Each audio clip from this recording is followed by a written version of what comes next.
ओशो का दृष्टिकोण प्रेम पर अद्वितीय और गहरा था। उनके अनुसार प्रेम को अंधा कहने की परंपरा समाज की गलत धारणाओं और प्रेम की वास्तविकता को न समझने के कारण बनी है। ओशो ने इस विचार को खारिज किया कि प्रेम अंधा है। उनके अनुसार सच्चा प्रेम अंधा नहीं होता, बल्कि ये जागरूकता और गहरे बोध से जुड़ा हुआ होता है। प्रेम की अंधता की धारणा समाज में इसलिए बनी क्योंकि लोग प्रेम के वास्तविक स्वरूप को नहीं समझ पाते और इसे केवल एक शारीरिक या मानसिक आकर्षण के रूप में देखते हैं। ओशो ने इस विषय पर विस्तार से विचार किए हैं। आइए हम इसे ओशो के दृष्टिकोण से विस्तार में समझते हैं। नंबर 1, प्रेम की अंधता। समाज की एक गलत धारणा। ओशो के अनुसार जब लोग कहते हैं कि प्रेम अंधा है तो वे प्रेम के उस रूप की बात कर रहे होते हैं जो समाज द्वारा बनाए गए नियमों और मान्यताओं पर आधारित होता है। समाज ने प्रेम को सीमित कर दिया है और इसे केवल शारीरिक आकर्षण या भावनात्मक संतुष्टि तक सिमटा दिया है। यह प्रेम अंधा हो सकता है क्योंकि इसमें व्यक्ति अपनी चेतना और जागरूकता खो देता है। वह व्यक्ति केवल अपनी भावनाओं और इच्छाओं के पीछे भागता है, बिना यह समझे कि उसका वास्तविक उद्देश्य क्या है। लेकिन ओशो के अनुसार यह सच्चा प्रेम नहीं है। यह केवल वासना, आसक्ति या इच्छा हो सकती है जिसे लोग गलतफहमी में प्रेम मान लेते हैं। ओशो कहते हैं कि जब प्रेम केवल इच्छाओं और भावनाओं पर आधारित होता है तब वह अंधा हो सकता है, क्योंकि यह व्यक्ति को उसकी आंतरिक शक्ति और स्वतंत्रता से दूर कर देता है। नंबर 2, वासना और प्रेम के बीच का अंतर। ओशो का मानना था कि लोग अक्सर वासना और प्रेम के बीच का अंतर नहीं समझ पाते। वासना एक शारीरिक आवश्यकता है जो समय के साथ बदलती रहती है। ये क्षणिक होती है और इसमें व्यक्ति अपनी इच्छाओं और ज़रूरतों को पूरा करने के लिए दूसरे का उपयोग करता है। इस प्रकार का प्रेम स्वार्थी होता है और इसे ही लोग अंधा प्रेम कहते हैं, क्योंकि इसमें व्यक्ति अपनी वास्तविकता और दूसरों की भावनाओं को नज़रअंदाज कर देता है। दूसरी ओर, सच्चा प्रेम एक गहरी भावना है जो किसी शर्त पर आधारित नहीं होती।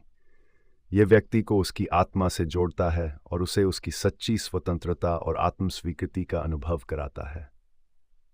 सच्चा प्रेम जागरूकता से उत्पन्न होता है और इसमें व्यक्ति दूसरों को वैसे ही स्वीकार करता है जैसे वे हैं, बिना उन्हें बदलने की कोशिश किए। यह प्रेम अंधा नहीं होता, बल्कि यह व्यक्ति को उसकी चेतना के उच्च स्तर तक पहुंचाने में मदद करता है। नंबर 3, सच्चा प्रेम जागरूकता से उत्पन्न होता है। ओशो के अनुसार सच्चा प्रेम अंधा नहीं होता, बल्कि यह जागरूकता से उत्पन्न होता है। सच्चे प्रेम में व्यक्ति पूरी तरह से जागरूक होता है। वह अपने अंदर की भावनाओं, विचारों और इच्छाओं को गहराई से समझता है। सच्चे प्रेम में कोई आसक्ति नहीं होती, कोई शर्त नहीं होती और कोई स्वार्थ नहीं होता। इसमें व्यक्ति अपने साथी को उसकी स्वतंत्रता और अस्तित्व के साथ पूरी तरह स्वीकार करता है। ओशो कहते हैं कि जब आप किसी से सच्चा प्रेम करते हैं तो आप उसे पूरी तरह से समझते हैं और उसे बदलने की कोशिश नहीं करते। आप उसे उसकी कमजोरियों, उसकी अच्छाइयों और उसकी सीमाओं के साथ स्वीकार करते हैं। इस प्रकार का प्रेम व्यक्ति को स्वतंत्रता प्रदान करता है और उसे उसके सच्चे स्वभाव से जोड़ता है। नंबर 4, प्रेम और स्वार्थ के बीच का संबंध। ओशो कहते हैं कि जिस प्रेम को अंधा कहा जाता है वह अक्सर स्वार्थ से भरा होता है। लोग अपने स्वार्थ और इच्छाओं की पूर्ति के लिए दूसरों से प्रेम करने का दावा करते हैं। यह प्रेम अंधा होता है क्योंकि इसमें व्यक्ति केवल अपनी आवश्यकताओं को देखता है और दूसरे की स्वतंत्रता, भावनाओं और इच्छाओं को नज़रअंदाज करता है। इस प्रकार का प्रेम न तो स्थायी होता है और न ही गहरा। ये केवल एक क्षणिक संतुष्टि का माध्यम बनता है। ओशो कहते हैं कि सच्चा प्रेम निस्वार्थ होता है। इसमें कोई अपेक्षा नहीं होती, कोई शर्त नहीं होती और कोई मांग नहीं होती। यह प्रेम व्यक्ति को उसकी आंतरिक स्वतंत्रता और संतोष का अनुभव कराता है। जब आप सच्चा प्रेम करते हैं तो आप अपने साथी को बदलने की कोशिश नहीं करते, बल्कि आप उसे वैसे ही स्वीकार करते हैं जैसे वह है। इस प्रेम में कोई नियंत्रण या अधिकार की भावना नहीं होती।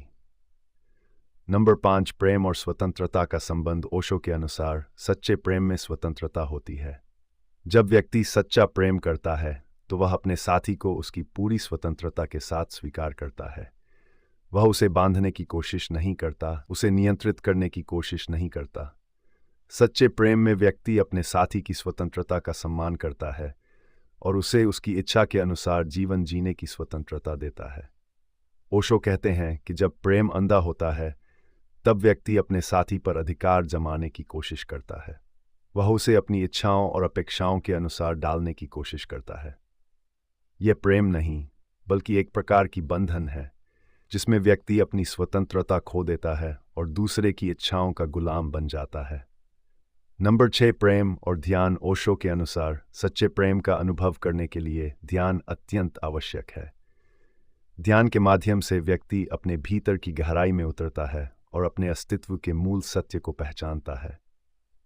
जब व्यक्ति ध्यान करता है तो वह अपनी सोच और भावनाओं से ऊपर उठ जाता है और अपने सच्चे स्वभाव को समझ पाता है। इस जागरूकता से उत्पन्न प्रेम सच्चा और गहरा होता है। ओशो कहते हैं कि ध्यान से व्यक्ति अपने भीतर के प्रेम को पहचानता है। ये प्रेम बाहरी नहीं बल्कि आंतरिक होता है। जब आप ध्यान करते हैं तो आप अपनी आत्मा के साथ एक गहरे संबंध में होते हैं और यह संबंध आपको सच्चे प्रेम का अनुभव कराता है। ध्यान से व्यक्ति की चेतना का विस्तार होता है और वह प्रेम की असीम शक्ति को पहचान पाता है। नंबर 7, प्रेम का सच्चा अर्थ। ओशो के अनुसार प्रेम का सच्चा अर्थ स्वीकृति और जागरूकता में है। सच्चा प्रेम व्यक्ति को उसकी आंतरिक शक्ति और स्वतंत्रता का अनुभव कराता है। यह प्रेम व्यक्ति को उसकी कमजोरियों, सीमाओं और संभावनाओं के साथ पूरी तरह स्वीकार करता है। सच्चा प्रेम निस्वार्थ होता है और इसमें कोई अपेक्षा नहीं होती। ये प्रेम व्यक्ति को उसकी आत्मा की गहराई तक ले जाता है और उसे उसके सच्चे स्वभाव से जोड़ता है। सच्चे प्रेम में कोई अंधता नहीं होती क्योंकि यह प्रेम जागरूकता और समझ से उत्पन्न होता है। इसमें व्यक्ति अपनी और अपने साथी की सच्चाई को पहचानता है और उसे बदलने की कोशिश नहीं करता। सच्चा प्रेम व्यक्ति को स्वतंत्रता और शांति का अनुभव कराता है और इसे ही ओशो सच्चा प्रेम मानते हैं। नंबर 8, प्रेम और स्वीकृति। ओशो के अनुसार प्रेम का सबसे महत्वपूर्ण पहलू स्वीकृति है। जब आप किसी से सच्चा प्रेम करते हैं तो आप उसे पूरी तरह से स्वीकार करते हैं बिना उसे बदलने की कोशिश किए। यह स्वीकृति सच्चे प्रेम की निशानी है। सच्चे प्रेम में व्यक्ति अपने साथी की अच्छाइयों और कमजोरियों को समान रूप से स्वीकार करता है। वह उसे उसके अस्तित्व के साथ पूरी तरह स्वीकार करता है बिना किसी अपेक्षा या शर्त के। ओशो के अनुसार प्रेम अंधा नहीं होता बल्कि यह जागरूकता और स्वीकृति से जुड़ा होता है। समाज ने प्रेम की एक अंधी धारणा बना रखी है जो वास्तव में प्रेम नहीं बल्कि वासना, आसक्ति और स्वार्थ से भरी होती है। सच्चे प्रेम में व्यक्ति पूरी तरह जागरूक होता है और अपने साथी को उसकी स्वतंत्रता के साथ स्वीकार करता है। इस प्रकार का प्रेम अंधा नहीं होता बल्कि यह व्यक्ति को उसकी आंतरिक शक्ति और स्वतंत्रता का अनुभव कराता है।